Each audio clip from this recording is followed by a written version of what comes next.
Hi everyone, welcome to our first YouTube post on the David Bowie Glamour channel. This is pretty much experimental, so if it works for you, we'll post more video. So let us have your feedback via YouTube or via Twitter, that'll be fine. So we thought for our first post we'd have a look at some fanzines, and these are older ones from the 1980s and 1990s. As you know, the new David Bowie Glamour fanzine will be published in January, so we really wanted to have a look at the competition from years gone by. Luckily in my loft I've got quite a collection of fanzines which I bought at the time, so I thought I'd whip through a few of them for you and you can see what sort of content they had. And the first one I've got here is called Ashes. I think there were 3 of these. I've got all 3 issues and I think it suddenly died a death after issue 3. As you can see, pretty much in black and white, and the images aren't particularly clear. It gave things like tour dates, and of course reviews of gigs, adverts, and the images on some of this is pretty poor really. And also when they used to put a poster in the middle of the fanzine, they also put this extra page in so that you couldn't actually see the poster, you had to take the middle pages out, which was a bit strange.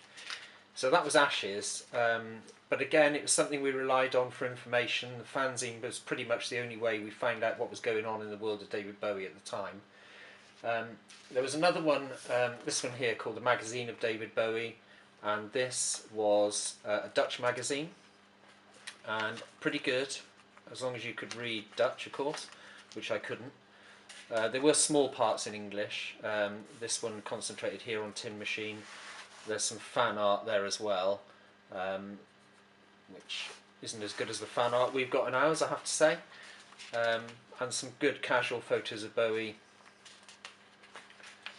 Certainly arriving at gigs, this one here in Paris.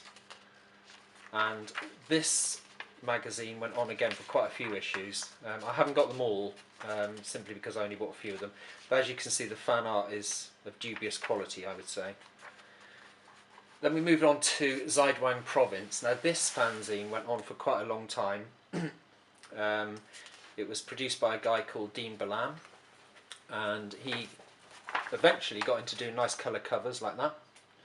This one's a bit ripped unfortunately, but he did a lot of issues, and this fanzine was really very good indeed. Dean used to phone up David Bowie's office and find out what was going on in the world of David Bowie, and quite often they would actually tell him as well. So this was regular. There was a subscription you could pay for this, which I did, and we got these pretty much every other month, I would say. And again it gave tour dates and information about Bowie. And as it progressed, actually, it got better and better. There's a decent cover there. As you can see in the inside, though, there was a lot of writing and not much to break it up. But the technology then was such that actually, unless you paid a lot of money to get something printed, then that's what you had to do. Prior to the internet, of course, all this. In Our Own Words was another one. This one is issue 9, and this is from 1989. And again, this is pretty basic, typewritten. Again, there are lots of fan art. I don't know whether the older ones amongst you remember Marshall Jarman, but he was a Bowie dealer. He was responsible for selling me a lot of stuff over the years. And we had some cartoons in it. You can see the type of thing that was produced anyway. I suppose the one we're aiming for, and the best one, is Star Zone. Now, Star Zone #1 there came out in the summer of 1981, and it was an amazing magazine. As you can see, it was A5 size. They certainly reproduced quite a few covers as well early on. This one is where David Bowie admits he's bisexual, from Melody Maker, quite a famous cover, that one. And as you can see, there's some pretty good content in here, some good pictures. They generally used fan art on the cover, which was by Gina Coyle, who was part of the production team, and she was pretty good at the fan art. There's a nice reproduction photo there of Bowie. And another nice cover by Enemy they've reproduced. As it progressed, they had more and more difficulties at Star Zone. They did try and get an official affiliation with David Bowie, and they did negotiate for a long time over it, but unfortunately it didn't come off. And as the issues progressed, there were editorials about the struggles they were having to produce the fanzine at a reasonable cost. But there is some great content. We used to rely on this massively in the 80s for information on Bowie. And in the end, actually, what Starzone did, they produced monthly newsletters, such as these, and these came to us. What we had to do was send off a batch of stamped addressed envelopes to Starzone, and they would then send these to us. The issue with it was that you couldn't remember how many stamped addressed envelopes you sent off to them, and they used to run out fairly quickly, and suddenly you weren't getting your newsletter. But as you can see, they used to put adverts on the back as well. There's one there for Mick Ronson and Frangie Bowie and her band. And these newsletters used to tell you whether there was a new single out, for example, and here there's a new single out, and this is for Underground, and that told us when it was coming out, whether there was a video or not, and what formats it was coming out in. So Starzone progressed, and as I said, we subscribed to it, and that was a nice cover, I thought, for the 1983 Moonlight Tour, and we went right through to issue 12 at this size. So A5, we went to issue 12. Then they decided they would try and get Starzone on the shelves of newspaper shops, and to make it more visible they changed the size to A4. They also began to get more and more information and more copyright to reproduce these images of Bowie.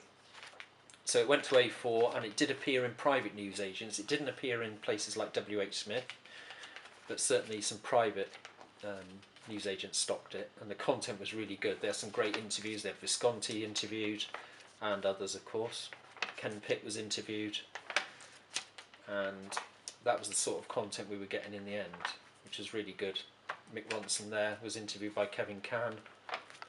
Some good images of Bowie.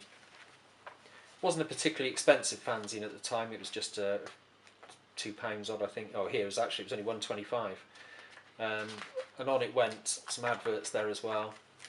But again, their struggles still continued with finances, and I can say, having